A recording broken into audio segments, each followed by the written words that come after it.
welcome back to Anything Blows. My name's Andrew Deacon, and today I'm proud to be a man who I've been listening for the last few months, and I've been heard about a lot of times. So I'm with Leon Sudbury, Tumi Phillips. How you doing, my man? Yeah, I'm good, thank you. Yourself? Yeah, I'm great. Great to finally meet you in the flesh and see you in person. So you talk about that there. Delve into it. Where did the desire come from to become a professional boxer? To be honest with you, funny story. I entered the boxing gym just to get fitness for football. I went upstairs, my first club, St. Mary's. I saw who you guys know as Moses at the time was sparring. And I saw what he done to the fella. And I remember he come out and I was like, yeah, that's cold, bro. And in my head I was like, that's what I want to be able to do to people. Funny enough, that's what my desire to really start boxing and compete came from. So yeah. I love that. And talk about that there. Did you play for any football academies or teams?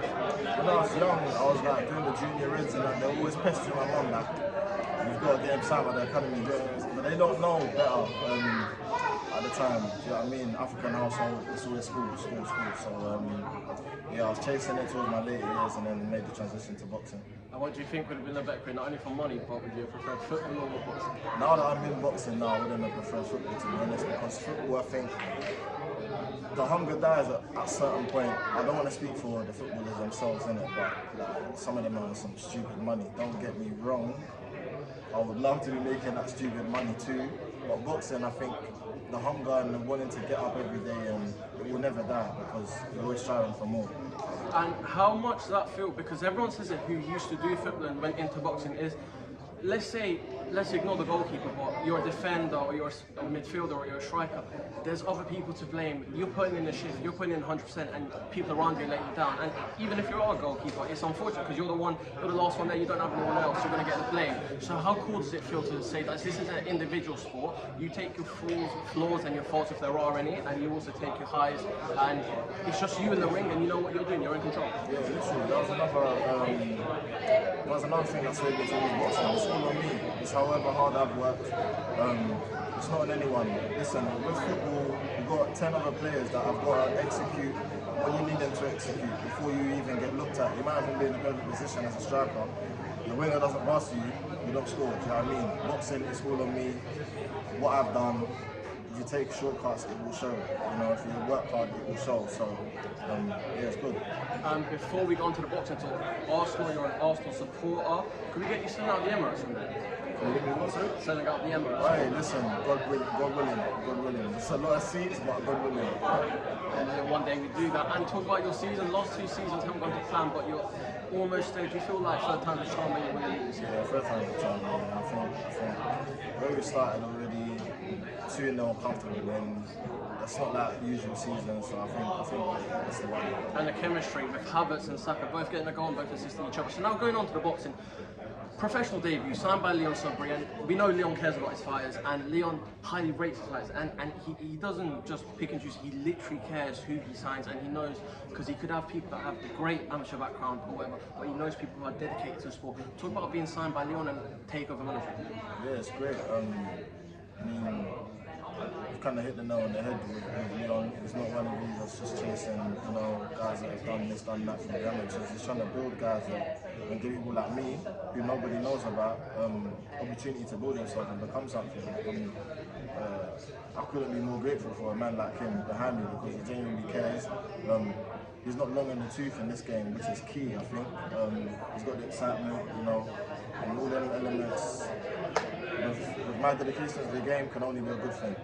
And talk about that. Would you have ever imagined not only lightweight, talk about that first. Talk about the lightweight division. It's stacked in the UK. What do you feel like you'll move up to super?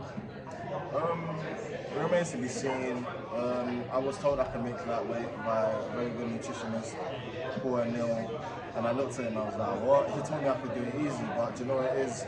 This has been my first camp training as a professional. You do rounds and rounds, and I haven't been very far off championship weight if I was to do super lightweight at the minute. I've been able to make it within a week for the last 4 weeks, 4 or 5 weeks, which is a good sign. So maybe we can do lightweight, but only time will tell. What's your amateur record and amateur achievements? I had 30 fights, won the majority of them, won the British Commonwealth, no, sorry, it's the British University Championships, a couple of regional and national county level titles. So yeah, so I wasn't lucky too. And not only on top tier, like we said, you've got 3 of your gyms, of your management teams on there. Lily Winch over there, who made their debut last time around. Does it just show the support because you're all on the same card, you're all together? But would you ever imagine when he put you on top tier, which is highly spoken about, highly praised, but like on Dazn? Yeah, that's crazy, man. I was happy to be on top tier as it was. You know what I mean? People were telling me, "Oh, it's going to be hard for you as a pro because you didn't do much as an amateur, you didn't do X, Y, Z." Well, look who's having the last laugh now. Do you know what I mean? I'm on the zone, on a great platform. I couldn't be happier with what I'm saying. So, yeah. And before I let you go, do you feel any nerve? Do you feel anxiety, or do you feel like it's destined to be and this is your moment? Yeah, listen to me. I'm not nervous at all. There's a saying: God doesn't give you more than you can take. You know what I mean? So I'm in a position. I've asked for this, so it's not something that's I've not known about or wanted. So yeah, no pressure, no pressure. And final prediction for the night against Stoppage. That's what I'll be going for. Everybody on their debut wants to be running out one KO. Is it a 4-run or 6-run? It's a 6-round. Ooh, love that. So God willing, a KO incoming. And what's the message to your fans, to your supporters, everyone that's paid their hard-earned cash, everyone's going to be tuning in on live and zone, everyone that would join the Tumi Phillips army? I just want to say thank you, man, for the support. Sponsors that's come on board. Just everyone, people are spending their hard-earned money now. And this economy is not easy. Asking them to pay £60 minimum, to come watching and supporting these shows that they care and they believe in you.